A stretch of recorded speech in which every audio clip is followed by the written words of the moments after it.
Okay, I'm James Mant from Spero-ai, and this is my presentation from PIA Congress a couple of weeks ago. Had a few people asking for me to record it, so I thought I'd record it so people can have a listen. It's about 20 minutes, but if you wanted to skip right till the end, I tell you about Spero and what we're offering people, particularly councils. So feel free to do that.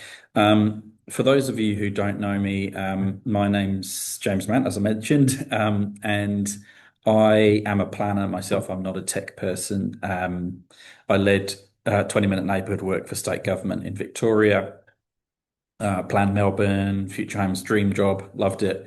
I'm also editor of Planning News in Victoria for planning members, peer members, and I'm also on the Victoria Planning Committee and leading the Become a Planner campaign for peer in Victoria.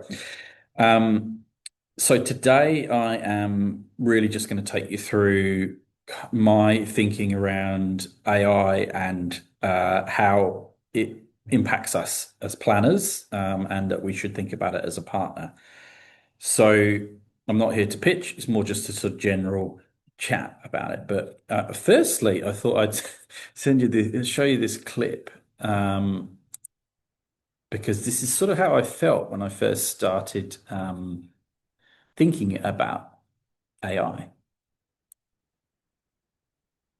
So is it any wonder people are afraid of technology? Technology! I love that. So is it... Sorry.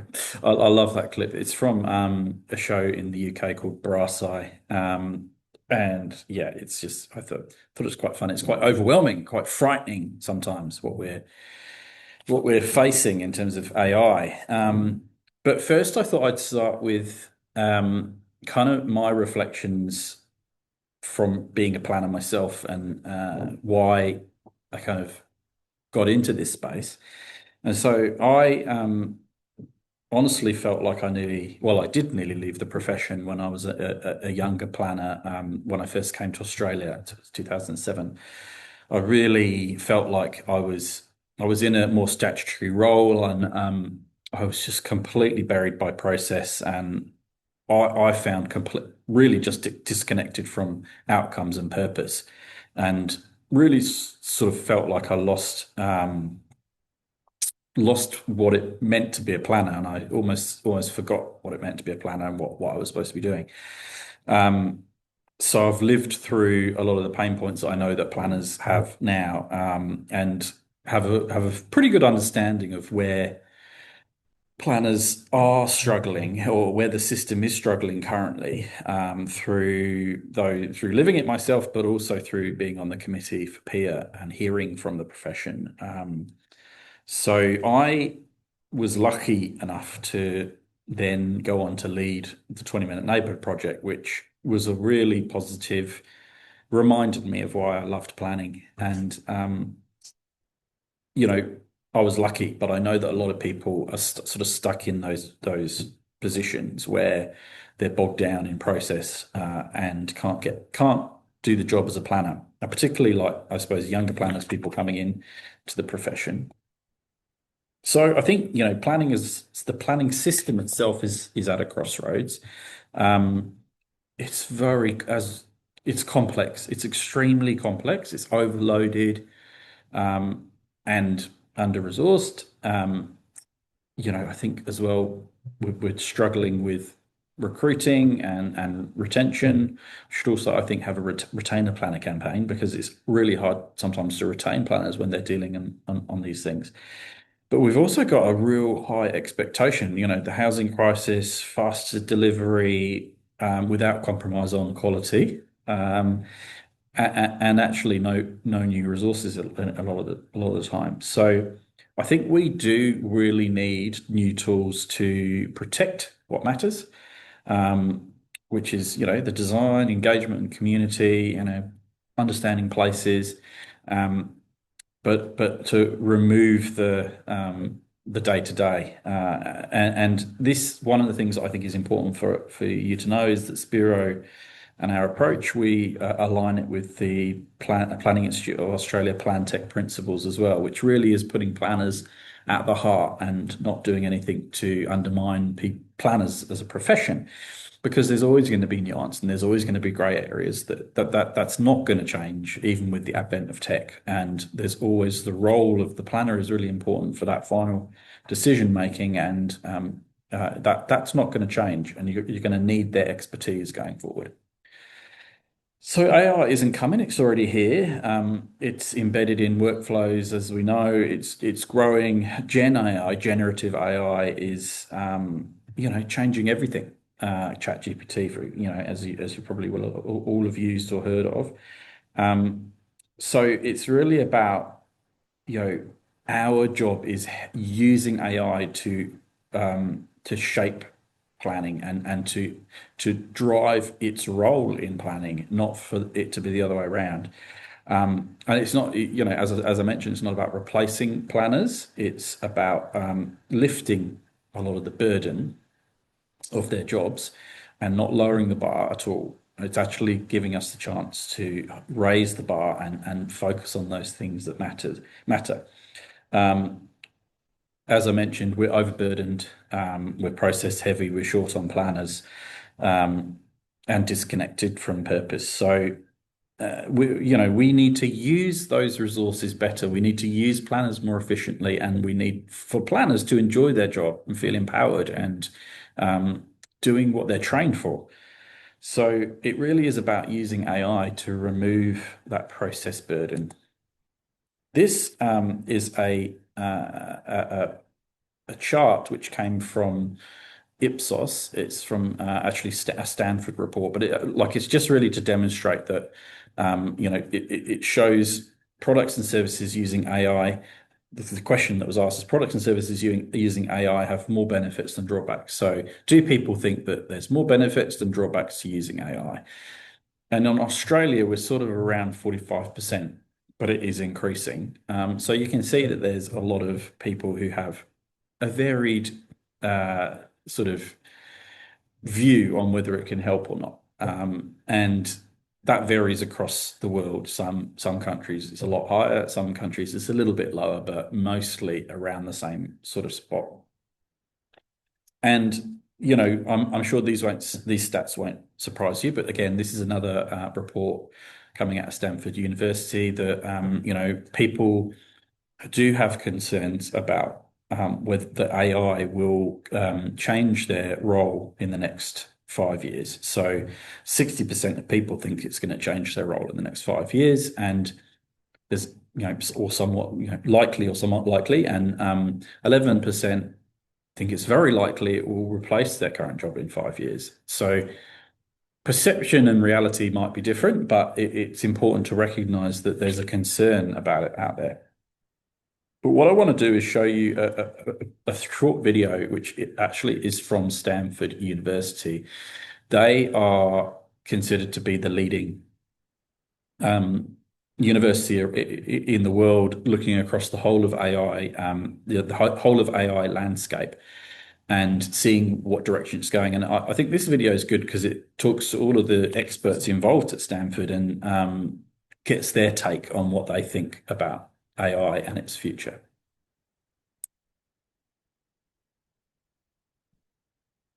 Take one. Big fade. What is my vision for the future of AI? Should be this future where I get to focus on the things I like doing more. It frees up my time to work on the parts that really need my skills or need my creativity, need my thoughts. I imagine a world where AI gets so good that it actually recedes from our consciousness. 3 months ago, I became a parent. And looking at my daughter, I cannot help but wonder what kind of a world she's going to be growing up in. I guess I would call myself a mindful optimist. If we take the following steps, if we do the right things, we can create a better future. The choices we make, the things we do with intention now will ripple out into the future. Improving productivity, democratizing access to important resources, improving well-being and health, bringing prosperity to everybody. It is our duty to make sure that that benefits everyone, that it does not just benefit 5 people in the world. I'm excited about the future of what AI can do. It's important that we start and we have these conversations now so that we get it right. Phase 2, for me, really involves the design of high labs, which are interdisciplinary teams that enable a kind of collaborative science in different domains and across different problems to really supercharge what we've already seen works. As someone at a research institution whose goal is to create and disseminate knowledge to the world, I think it is very important that we make this technology transparent to the world. There's so much hype, but there's also hysteria about risk. And so we have to try to cut through the noise here at High and give people the opportunity to make their own decisions in the interest of societies or in the interest of their own lives. The next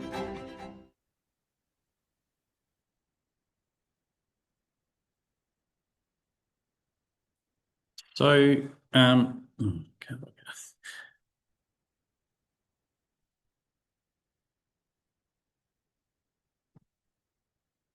sorry about that.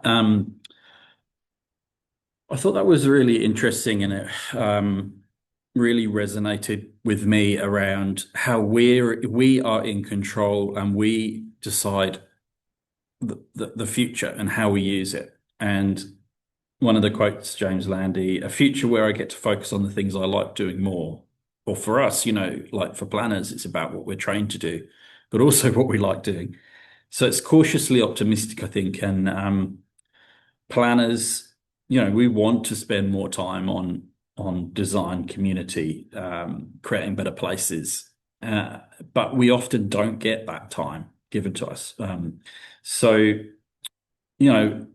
It should be about reinforcing the best planning. And I personally think this could be a point where we have a renaissance in planning, that we move away from the grind and we get into the important things. I think that's, an optimistic view. And we need to think about AI as a partner, not as a threat.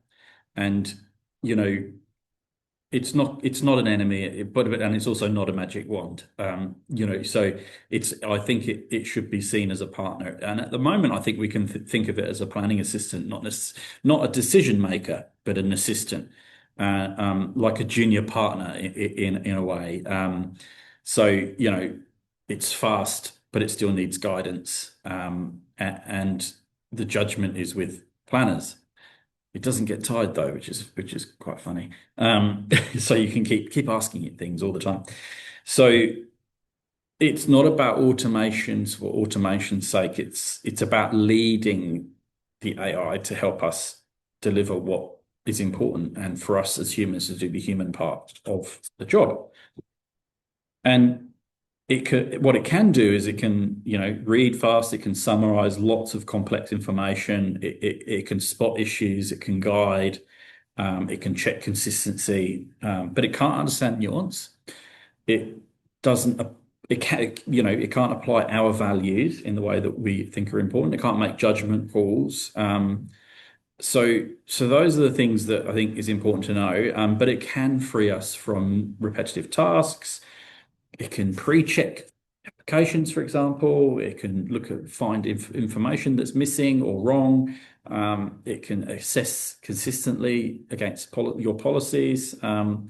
So it can really support better quality applications in the planning sense, planning permit applications. It's not about doing the whole thing. It's about supporting and helping. But, I think it's important just to mention that Gen AI is actually looking at the past, because it's looking at all the existing information that's there. And planners look to the future. So that's really important. Our role is that future forward-looking thing. So it's never going to be something that we don't need to focus on. And so Future Planner, this is stolen from, courtesy of the Planning Institute. I love this picture.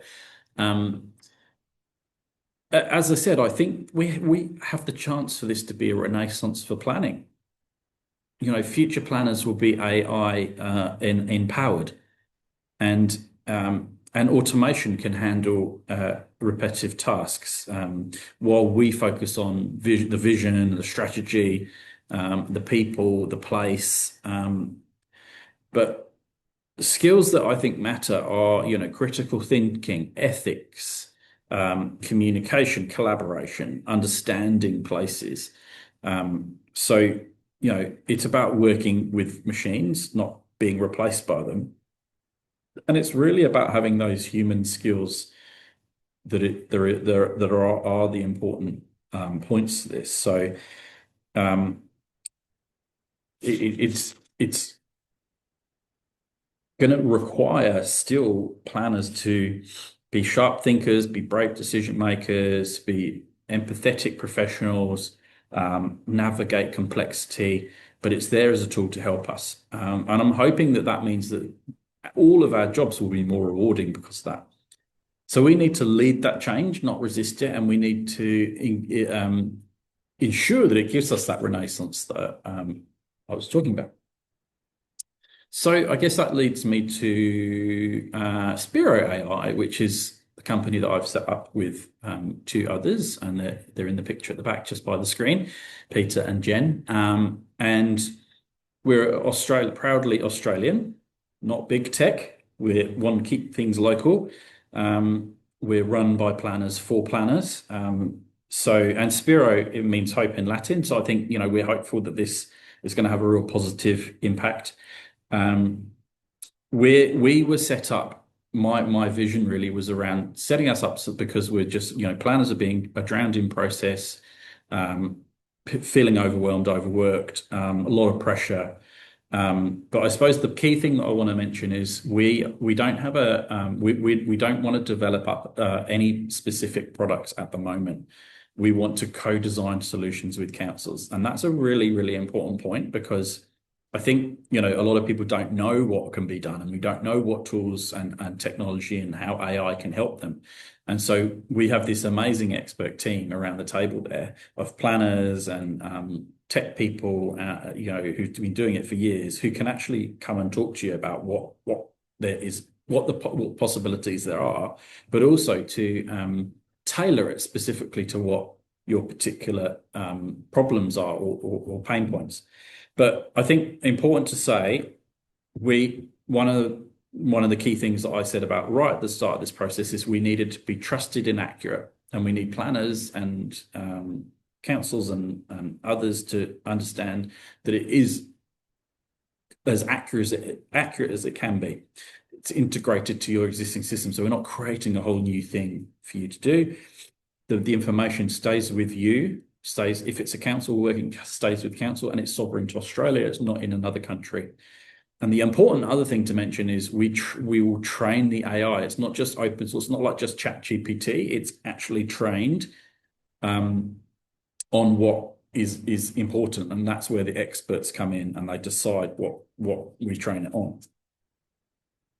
So I think the impact that we can have is big, but we want to start. We wanted to start with what the problems are first and what you're doing in your job and your day-to-day. So things like incomplete planning permit applications, confused applicants, lots of customer inquiries, incorrect information, information all over the place, different forms for different things, tech products that don't talk to each other. All of these things can increase workload unnecessarily, and the list goes on. But we think we can fix a lot of this stuff. We have developed an MVP, a minimal viable product, which has looked at a planning permit process, a simple one, and it can see issues early. It can improve submissions and help guide the applicant. So starting from the applicant, it can reduce back and forth with council and applicants. It brings information together into one-stop shop for planners. Uses AI, and it's simple and it's integrated. So kind of trying to think about what are the things that we can do to address those common pain points. And one of the things that came up at the Congress by a professor, Anthony Burke. He said that we should have experts at the heart with AI. That's really critical, and we should start with what planners do as planners, what we do, what we work on, and what we want to be working on. So that's actually exactly the approach that we have at Spero. So I just wanted to finally say it's planner built, but it's AI powered. So I see ourselves as an urban planning company that's powered by AI, and planners are critical. They're not optional in the age of AI. We define the values, the context, the vision. AI supports our decisions. It doesn't replace them. And we need to shape it together so it works for us. So hopefully that has all resonated with you. There are my contact details if anyone wants to contact us.